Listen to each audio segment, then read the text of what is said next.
Elämä on niin ihmeellistä. Miten me toimitaan? Miten kaikki toimii? Miksi solut reagoivat? Mikä saa ne liikkumaan? Mä halusin ymmärtää tämän kaiken. Ajattelen, siis olen.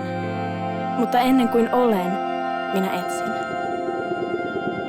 Mitä enemmän ajattelen, sitä enemmän kyselen. Haluan ymmärtää. Ja sitä enemmän se saa minut uteliaaksi.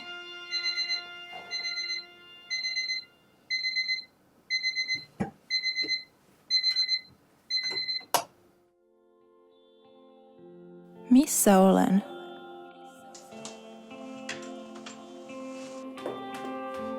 Mitä minun pitäisi tehdä? Mitä minun pitäisi tehdä? Missä on minun paikkani?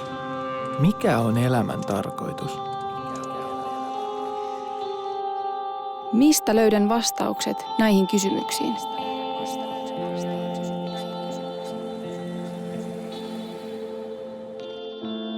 Halusin opiskella ihan kaikkea.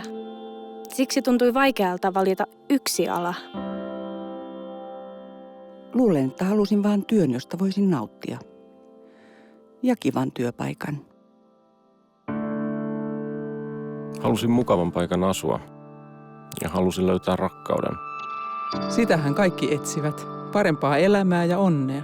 Yhdysvaltojen käymistä sodista asemallaan. Mutta jos sulkee silmänsä todellisuudelta, eikä tutki sitä eri näkökulmista, elämästä ei ehkä tule niin rikasta.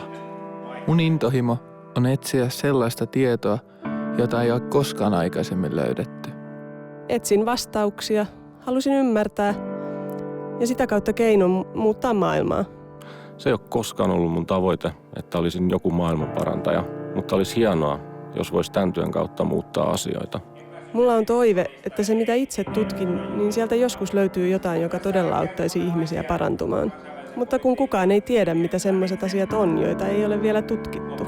Kukaan ei tiedä oikeaa vastausta. Onko tästä jollain jotain kysyttävää? Ja se tarkoittaa myös sitä, että kukaan ei tiedä myöskään oikeita kysymyksiä. Jos ei, niin päätetään tähän.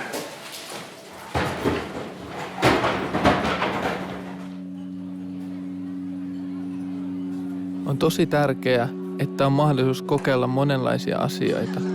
Kokeilla ja tutkia monenlaisia polkuja ja etsiä sieltä ihmeellisiä asioita.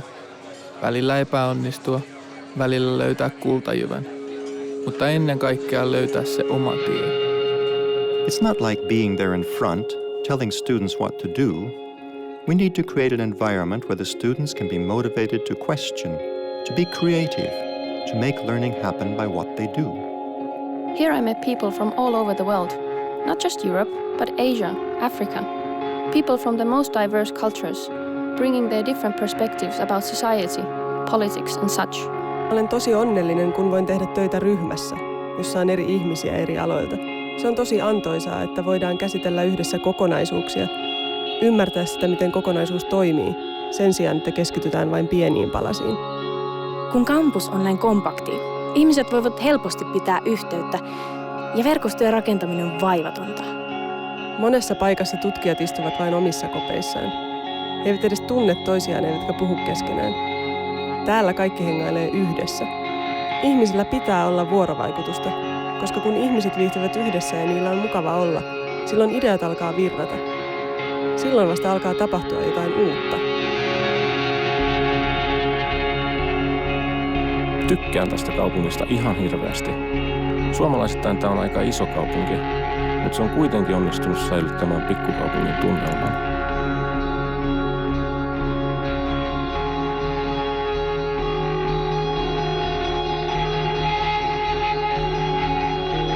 The city's friendly, open-minded, and it's pretty much student-oriented. It's exciting. It's quiet, but at the same time, there are lots of things going on.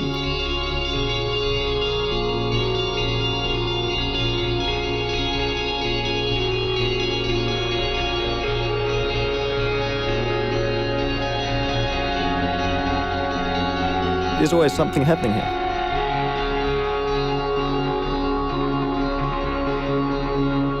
Eipä sillä, että olisi joskus aikaa nauttia kaikesta tästä. Käy nimittäin aika helposti niin, että jään labraan myöhään yöhön. Olen kyllä yrittänyt löytää jonkinlaista balanssia työn ja vapaa-ajan välillä, mutta se ei ole helppoa.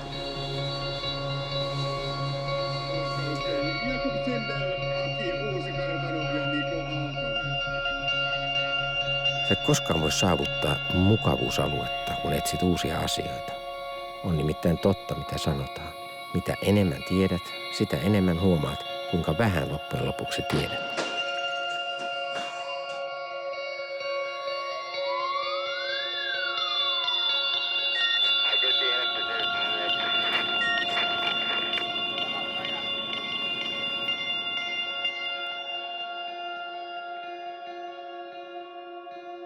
Jokainen uusi tutkimustulos synnyttää 10 uutta kysymystä. 10 uutta polkua. Jotkut niistä johtaa eteenpäin, mutta joskus huomaat ajautuneesi umpikujaan vuodenkin työn jälkeen. Silloin pitää vain kääntyä takaisin ja lähteä etsimään uutta polkua. Mutta meidän pitää jatkaa etsimistä, koska melkein kaikki merkittävät löydökset ovat tieteessä tulleet osittain yllätyksenä. Vain jos jatkamme etsimistä ja kyseenalaistamista, voimme jonain päivänä osua kultasuoneen, joka johtaa todella isoihin saavutuksiin. Eläimiä ohjaavat alkukantaiset vaistot, kuten nälkä, suvun jatkaminen ja hengissä pysyminen. Mutta me etsimme jotain muuta, jotain, joka tekee meistä suurempia.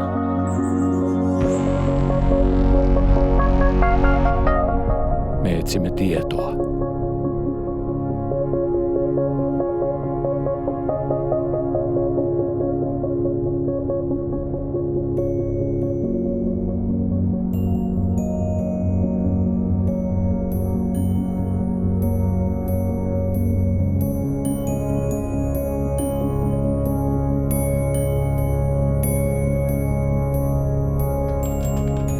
Ajattelen, siis olen. Mutta ennen kuin olen, minun täytyy etsiä.